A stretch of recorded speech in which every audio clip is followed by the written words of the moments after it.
Bonjour, j'avais envie aujourd'hui de vous parler de l'écriture. Ces mots que nous essayons parfois de mettre sur la page. L'idée étant de voir évidemment ce que ces mots cherchent à nous dire, ce qu'ils cherchent à révéler de nous.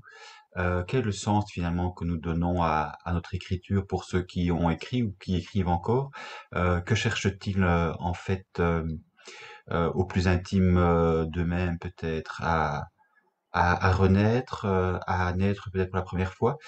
Est-il exact finalement que les mots peuvent sauver? C'est parfois ce qu'on entend dire de certains écrivains. Ils nous disent que les mots les ont sauvés. Est-ce que c'est excessif? Est-ce que c'est une réalité tangible? Je vous propose en fait de voir précisément ce que les mots peuvent signifier au travers de trois écrivains, donc de trois livres. Je vais reprendre chaque fois euh, les mots qui me paraissent effectivement essentiels pour essayer de se dire, d'être le plus ajusté à soi-même et effectivement, pour ces écrivains-là, de renaître d'une certaine façon de leurs blessures. Le premier livre est un livre de Laurence Tardieu, L'écriture et la vie. Donc, on l'aura compris évidemment pour elle, il n'y a pas l'écriture ou la vie, c'est-à-dire que l'écriture et la vie ne font qu'une seule et même chose. Sensation aiguë, ces jours-ci, de me battre avec mon texte, de me battre avec moi-même. Mais finalement, toute expérience d'écriture ne consiste-t-elle pas en ce combat? J'ai, pour chacun de mes livres, ressenti cela. Combat entre soi et soi, combat contre sa peur, contre sa nuit, combat pour repousser ses propres limites, franchir des frontières intérieures, atteindre des contrées jusque-là inconnues de soi. Combat pour chercher de toutes ses forces comment être plus libre. Combien de frontières à franchir dans une vie d'écriture? Formulant cette interrogation, je prends conscience du soulagement que j'éprouve à me poser de nouveau la question des frontières.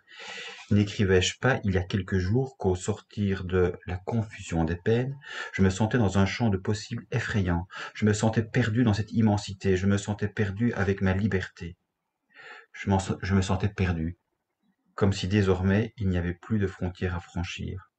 Comme si désormais j'étais condamné à errer dans une immensité trouvée, mais qui m'absorbait, me dévorait.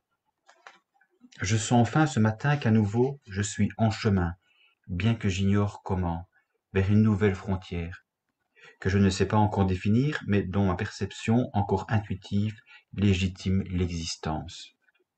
C'est un peu comme si je marchais depuis longtemps. Je marche sur des terres à la fois familières parce que je les arpente depuis des années, mais devenues étrangères. Je ne m'y sens plus chez moi. Parce qu'elles auraient changé? Parce que j'aurais changé?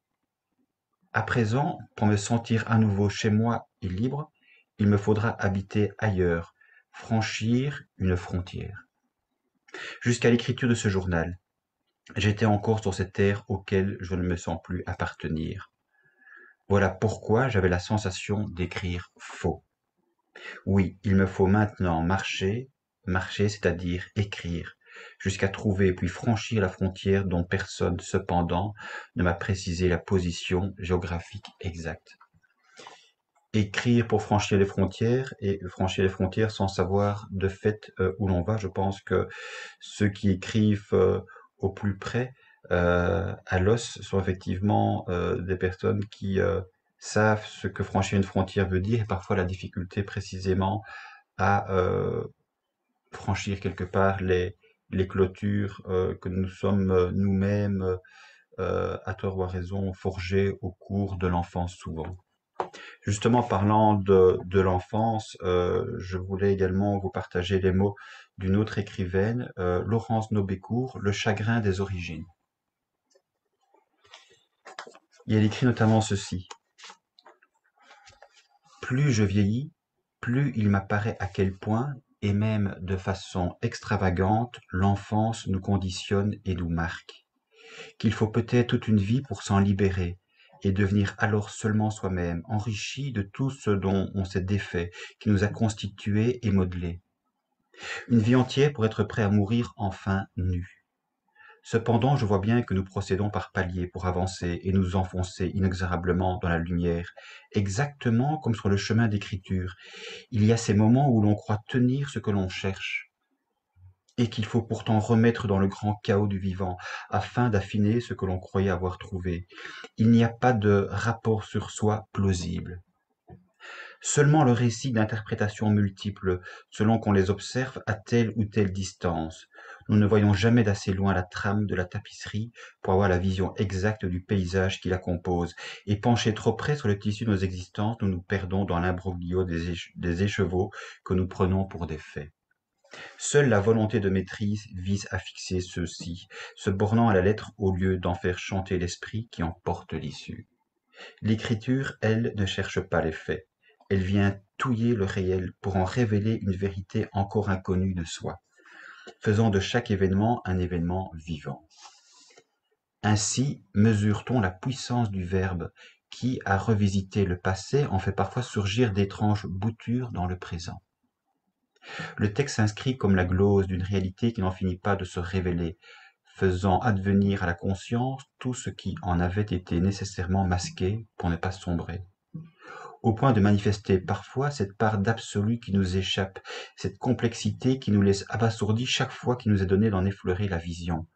Non seulement l'écriture touche au réel, mais elle ouvre à des forêts dont on ignorait jusqu'ici l'existence.